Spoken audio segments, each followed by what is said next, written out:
অনেক সিগারেট খুঁটদের সাথে কথা জিগাইলাম, ভাই সিগারেট খাও কেন? খাইলে লাভ কি? একটা ফুংডা দো, তে আমার উত্তর দেয়, দুইটা কবুতর জব করে খাইলে যে শক্তি, একটা সিগারেট খাইলে বলে এই শক্তি। নাউজুবিল্লাহ কইছেন, নামটা আসেন কেন? আরো জোরে। আল্লাহ বলেন, ইন্নাল্লাযীনা কাফারু মিন আহলিল কিতাবি ওয়াল মুশরিকিনা ফি নারি জাহান্নাম খালিদিনা ফিহা উলাইকা হুম শাররুল বারিয়া। জবান বন্ধ নাই, জোরে সোরে উচ্চ কণ্ঠে জোরে জোরে পড়েন আল্লাহু আকবার। এবার আপনারা বলেন, এই আয়াতের ঘোষণাকে আমি শামীম রাজার বানানো না আল্লাহর নাযিল করা ওহী? আল্লাহর কথা অস্বীকার করার মতো শক্তি কারণ আছে নাকি? মাহফিল কমিটির দৃষ্টি আকর্ষণ করছি, গেটের মধ্যে কোন মানুষ মানে মাহফিল কমিটির কেউ দাঁড়ায় থাকবেন না। এই সাদা পাঞ্জাবিওয়ালা বড় ভাই, কেউ রে বইতে কইবেন না। যার মন চাইব ঢুকবো, যার মন চাইব বাইরে হয়ে যাব।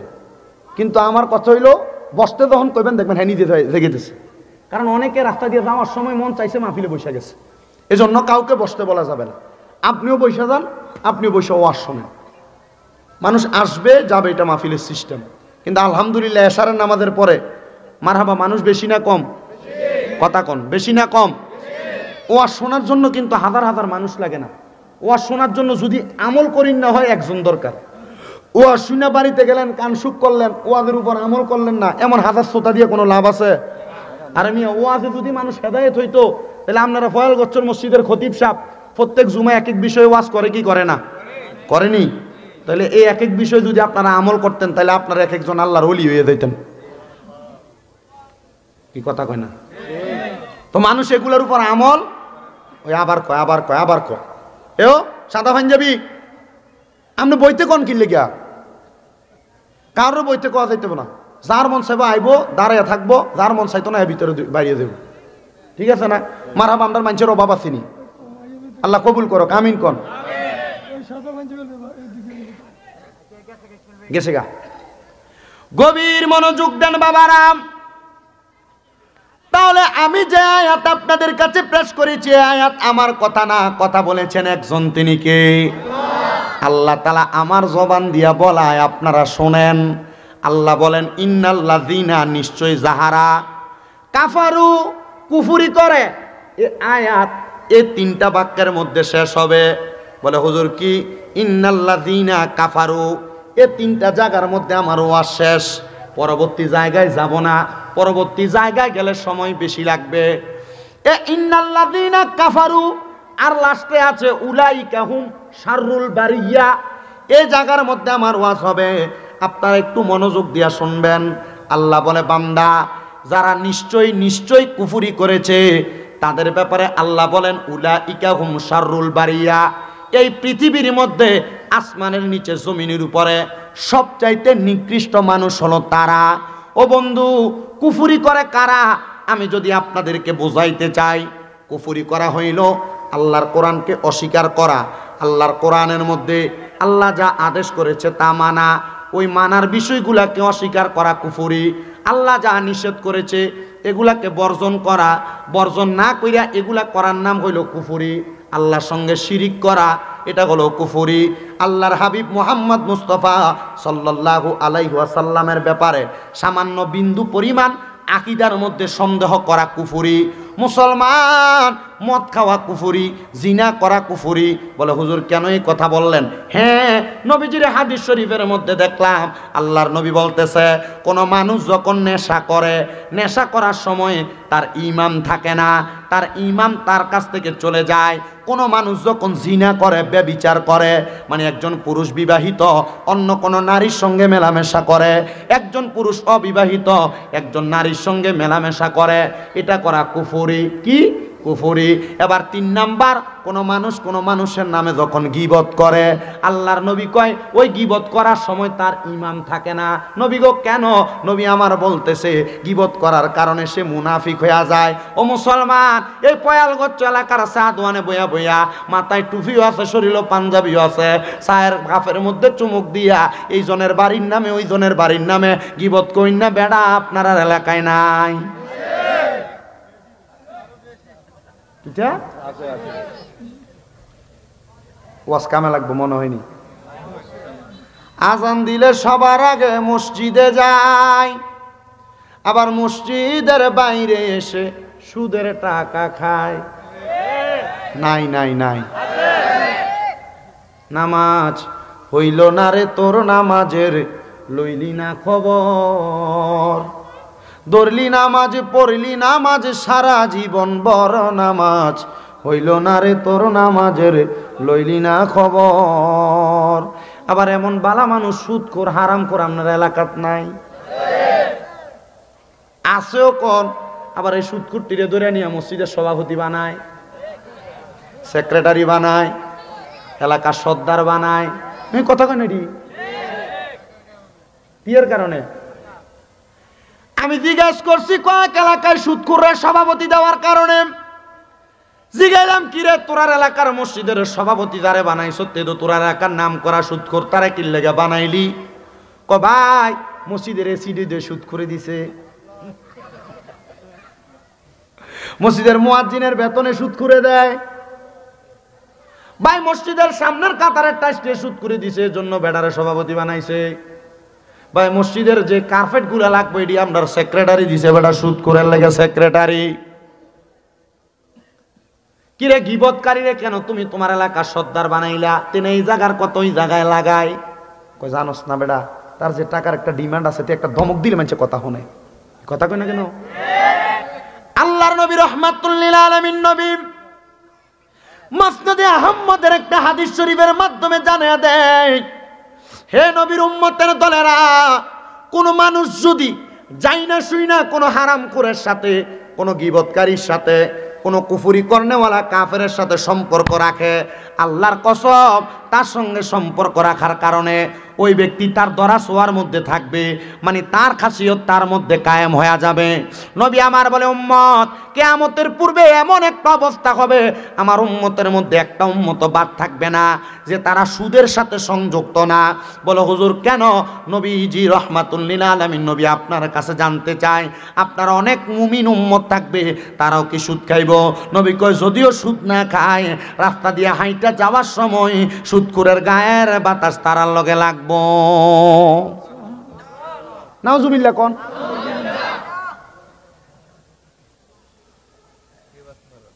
হ্যাঁ বাঁচতে পারবে? হয় সুদ খায়, না সুদ দেয়, না শিক্ষিত মানুষ সুদের স্ট্যাম্প লিখা দেয়, খাইয়া দে গুনাহ পাইছে, লইয়া দে গুনাহ লইছে, স্ট্যাম্পটা লিখা দেওয়ার কারণে সেম গুনাহ।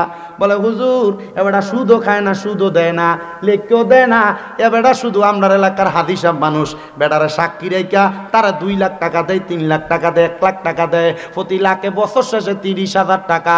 আমার নবী কয় এ যে সাক্ষী হইল, এ সুদের টাকার কেউ যদি সাক্ষী হয়, এ সাক্ষী ব্যক্তিটাও সমান তাহলে অপরাধী। সাবধান, কেউ ব্যাংকের লোন তুললে তারা সাক্ষী হয়ে দেয় না।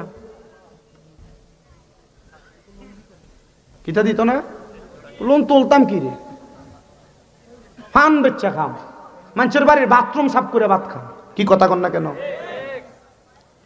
তো যেই কথার মধ্যে বলতেছিলাম বাবা, 3 প্রকারের ব্যক্তির ইমাম থাকে না। কয় প্রকার? এরা কাফের হইয়া যায়। নবী গো কারা? নবী আমার বলে কেউ যদি জিনা করে, জিনা করার সময় তার ঈমান থাকে না। কেউ যদি গীবত করে, গীবত করার সময় তার ঈমান থাকে না। ও নবী আর কারা? আপনার কাছে জানতে চাই। নবী আমার বলতেছে কেউ যদি নেশা করে, ওই নেশাখোর নেশা করার সময় তার ঈমান থাকে না। আল্লাহর নবী বলে এরা দুনিয়াতে সবচাইতে নিকৃষ্ট, এরা সবচাইতে পাপী।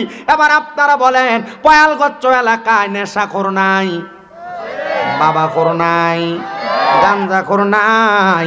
আল্লাহর কসম এই নেশাখোরগুলার জন্য পুরা এলাকার মানুষ বিরক্ত। এলাকার মধ্যে বলে করে কোনো কিছু রইতে দেওয়া যায় না, বল চুরি করে নেগা, কোনো কিছু রাস্তায় রাখা যায় না, নেশাখোরগুলা চুরি করে নিয়ে বেচালায়। আমি চিন্তা করলাম রে, এই নেশাখোরগুলার জন্য মানুষ যে এত জ্বলা জ্বলতাছে, আমার আল্লাহ তাআলা তাদের জন্য কেমন শাস্তি রাইখা দিছে, আমার আল্লাহ তাআলাই সব চাইতে ভালো জানে। আল্লাহ কয় বান্দা শোনো শোনো শোনো, এমন নেশাখোরগুলার জন্য এক নাম্বার শাস্তি আযাবুন শাদীদ, যন্ত্রণাদায়ক শাস্তি। এমন ফিডা ফিটবো কাঁচা বাঁশের গোড়া দিয়া বাইরাইব। নেশাখোর নাই? আমার যুবক ভাইরাম, সোশ্যাল মিডিয়ার মাধ্যমে যারা দেখছেন সবার কাছে আবেদন, আমি চেষ্টা করি সব মাহফিলে দুই একবার এই কথাগুলা বইলা দেওয়ার জন্য। দেখবেন যারা নেশা করে, স্বাভাবিক বর্তমান জামানায় নেশার উপদ্রব যেখান থেকে শুরু হয় সেটা হলো সিগারেট। কি কথা কন? সেটা হলো সিগারেট। অনেক সিগারেট খুঁটদের সাথে কথা জিগাইলাম, ভাই সিগারেট খাও কেন, খাইলে লাভ কি? একটা ফুংডা দো, আমার উত্তর দেয় দুইটা কবুতর জব করে খাইলে যে শক্তি, একটা সিগারেট খাইলে বলে এই শক্তি। নাউজুবিল্লাহ কইছেন না? আপনারা আসেন কেন? আরো জোরে কন নাউজুবিল্লাহ। আব্বা আপনার এখানে যারা বসছেন, মোটামুটি যারা আগে এসে তারা বইয়ে এসে, আপনারা যারা পরে আসছেন, যদি কষ্ট হয় একটু ঘুরে এসে বসবেন, কারণ শীতকাল তো মানুষ জায়গাটা বই একটু গরম করছে। যদি কই সামনে এ বই তো কোনের দরকার নাই, আবার বোয়া কইেন না, মনে বই তো কইেন না, ও মোবাইল ওলা ভাই বই তো কইেন না, আপনি দাঁড়ায় থাকেন, ফয়জান আপনি বইয়েন, আরেকজনটা কইবেন না। হ্যাঁ, যার মনে চাইতেই বইব। ও মানুষের কষ্ট করে থাকে, গরম করে না। আপনার কি কষ্ট হইতেছে? আমার ওয়াজ শুনতে অসুবিধা হইতো না তো আপনারা যদি কতক্ষণ কথা বলি? কারণ আজকের মাহফিলে বুলেট দুই বক্তা বাকি রয়েছে, মোবারক হোসেন জালাল হিসাব। আমি লেদা থাকতে এবার যা দেখছি অন তাই আছে, মারহাবা কন। আর জালালি তো ওনারা একটু গরমই হয়, ওনাদের ওয়াজ মোটামুটি সবাই শুনতে। এই বুড়ারা কিন্তু আমার ওয়াজ শুনতে আসে না, এতারা এসে জালাল হিসাবের ওয়াজ শুনতো। আল্লাহ কবুল করো, আমিন কন। আল্লাহ যেন ওনার হায়াতে বরকত, অসুস্থ মানুষ দোয়া করবেন, আল্লাহ যেন ওনার হায়াতে বরকত দেয়, ওনার ছেলেটা জামিয়াতে পড়ালেখা করে, আল্লাহ যেন ওনার ছেলেটাকে শেফা দান করে, আমিন কন।